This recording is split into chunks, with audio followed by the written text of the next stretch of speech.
Bueno, retomando lo que abordamos en el segmento anterior, lo que vamos a abordar en este punto es cómo impacta y qué tenemos que apuntalar al momento de estudiar la estructura y la legislación de ministerios. En este punto es importante comprender lo siguiente. Si bien la Constitución Nacional, como bien lo exponemos acá en la filmina, nos da los lineamientos de las competencias, esto es complementado y en cierta forma resulta operativo mediante la sanción de leyes y, como vamos a ver después, decretos de necesidad y urgencia, que son normas que tienen un carácter y un sentido de ley, pero que son emitidas por el presidente de la nación, en las cuales se desprenden y se regulan las atribuciones de los ministerios. ¿Y ustedes cómo deben entender la palabra atribución? Como sinónimo de competencia. ¿Qué es lo que nosotros advertimos en este punto? ¿Por qué? Porque la competencia a nosotros nos va a determinar y nos va a precisar el alcance, el grado y el tipo de funciones que no solamente va a desarrollar el ministerio, sino que va a desarrollar cada secretaría, cada subsecretaría, cada dirección, cada coordinación, cada programa en el cual ustedes se encuentren desempeñando. Por esto, tener un conocimiento por lo menos global de este punto les va a resultar de suma utilidad, y no solamente para la fase del concurso que ustedes van a asumir, sino para lo que va a ser su actividad cotidiana.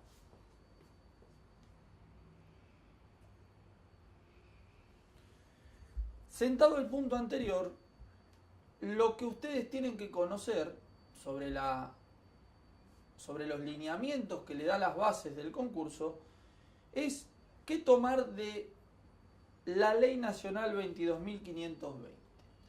Esta ley, ¿qué nos dice? ¿Qué nos trae? Esta ley regula la cantidad y las funciones de los ministerios que componen el Poder Ejecutivo Nacional. Como bien traemos a colación en este punto, esta ley sufrió una última modificación. Esto lo hacemos el punto de que esto lo estamos haciendo a mediados de diciembre de 2017, mediante el decreto de necesidad urgente 513-2017, en el cual se han regulado y establecido por última vez la cantidad de ministerios existentes al día de la fecha. Veamos un poco cuáles son las atribuciones comunes, es decir, que abarcan a todos los ministerios, que prevé esta norma. Y fíjense estos puntos: definir los objetivos políticos, determinar las políticas y estrategias nacionales, intervenir en la asignación de prioridades, conformar y preparar el presupuesto nacional, que esto es una cuestión que, como ustedes saben, representa un aspecto muy importante en cada uno de sus sectores, y la de prestar una colaboración permanente con el Poder Ejecutivo. ¿Qué es esta colaboración permanente? Tanto con el presidente, como con el jefe de gabinete, como con los restantes integrantes de los ministerios.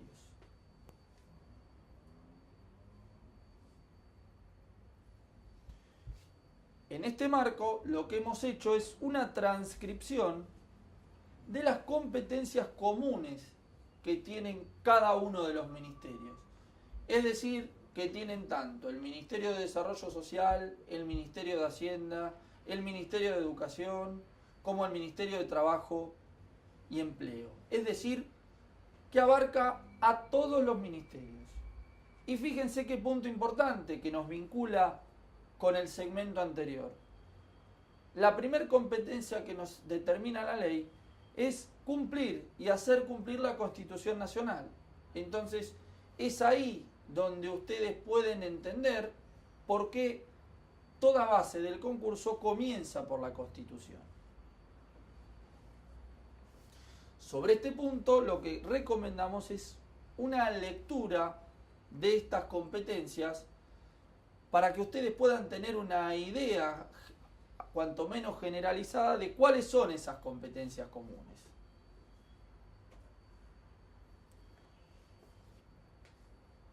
Vayamos a otro aspecto importante que tiene el saber y el determinar la importancia de la legislación de ministerios, que es saber cuál es la cantidad actual de ministerios que hoy tenemos. ¿Por qué esto es importante? Para saber, en el supuesto que tengamos que recurrir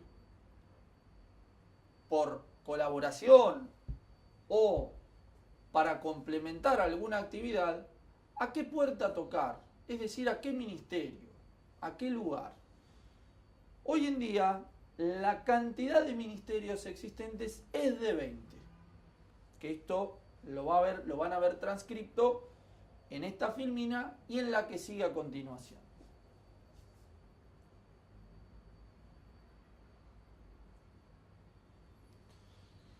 Vayamos a lo que quizá a ustedes más les interesa y es uno de los temas centrales del concurso, que son las competencias que tiene el Ministerio de Desarrollo Social. Para este punto, lo que ustedes van a tener que ir al momento de ver la legislación es ir directamente al artículo 23 bis. Es en este artículo donde ustedes van a encontrar condensadas las competencias que tiene el Ministerio. ¿Y por qué también es importante este punto? Porque sobre la base de estas competencias es donde nace y donde emerge el organigrama, es decir, qué tipo de secretarías se crean, qué subsecretarías, qué programas existen, qué regímenes de fomento hay, cuántos subsidios. Eso es un aspecto muy importante. Y fíjense el primer orden de competencias que demarca el sentido que tiene el ministerio. ¿A qué apunta? Al desarrollo social. ¿De qué? De las personas, de las familias y de las comunidades del país. O sea, con un espectro y con un escenario de alcance sumamente amplio. Y fíjense otro de los aspectos que reúne, que trata de apuntalar, o de más bien de hacer efectivos, derechos que, como vimos en el otro segmento, están incluidos en la Constitución Nacional. Particularmente, ¿qué tipo de derechos? Los derechos de alcance y de contenido social. Por eso, sobre la base de estas competencias, ustedes tienen que tomar la importancia que tiene el Ministerio con respecto a la sociedad en su conjunto. Y por eso, en el marco de las competencias, que son de carácter genérico, que aún no hemos visto que se reproducen en las restantes áreas que componen el ministerio, van a ver que quizá hay cuestiones que le van a resultar muy comunes de su trabajo, como puede ser que ejecutar programas, interactuar con otros organismos u otras jurisdicciones, como puede ser las provincias, los municipios.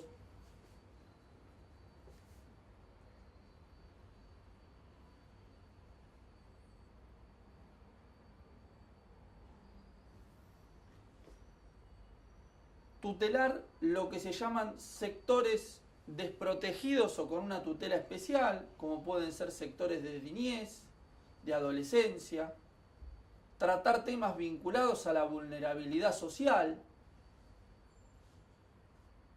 y todo eso que probablemente ustedes ejecuten en forma diaria en sus trabajos. ¿De dónde surge? Surge de esto. No surge por el capricho de ningún funcionario. La base y el sustento está a partir de aquí. Eso es lo que ustedes tienen que ver y analizar para darle un sentido a lo que ustedes van a ir leyendo.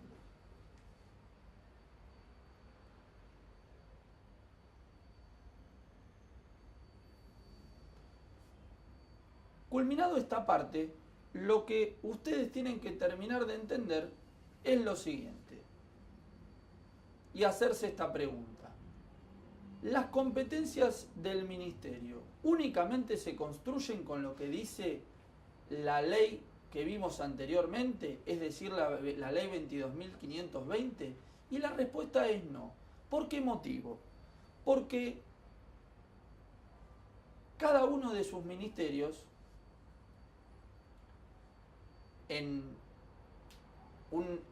algo consensuado con el Poder Ejecutivo Nacional encarnado en la figura del presidente, tienen que realizar una organización o una estructura de esas competencias, de esas funciones.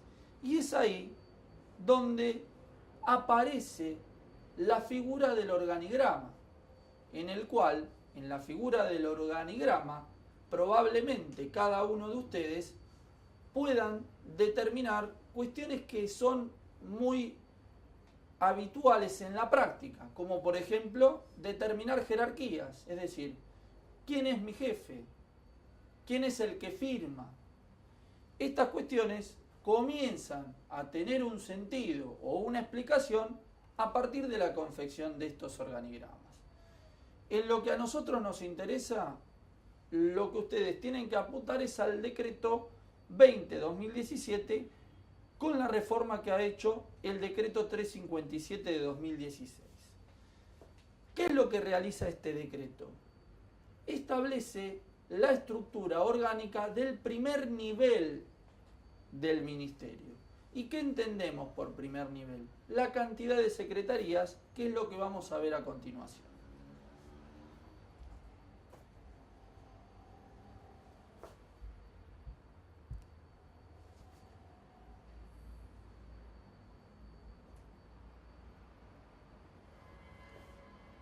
Terminado este punto, lo que nos queda por aclarar es cómo sigue esta cuestión. Porque si bien nosotros tenemos al primer nivel de estructura, que eso, como vimos, lo trae un decreto del Poder Ejecutivo Nacional, las potestades propias del ministerio en materia organizativa emergen con las estructuras del segundo orden. ¿Cuáles son las estructuras del segundo orden para que ustedes lo conozcan y lo pasen a un lenguaje más coloquial? Todo lo que viene por debajo o a partir de subsecretarías. Entonces, en esa esfera ustedes van a encontrar subsecretarías, direcciones, coordinaciones, programas. Eso es lo que se entiende por estructura del segundo grado. Hoy en día se encuentra vigente la estructura aprobada por la Resolución 1 de 2008, que es allí donde ustedes se encuentran. Por un lado, el organigrama, es decir, cada una de esas áreas, y en ese mismo cuerpo normativo se van a encontrar cuáles son las competencias y funciones que tienen cada uno de esos estamentos que figura la estructura. Y repetimos, ¿por qué esto es importante? Porque ustedes, a través de ese conocimiento, van a saber y van a poder conocer hasta dónde, de qué manera y cuándo deben actuar.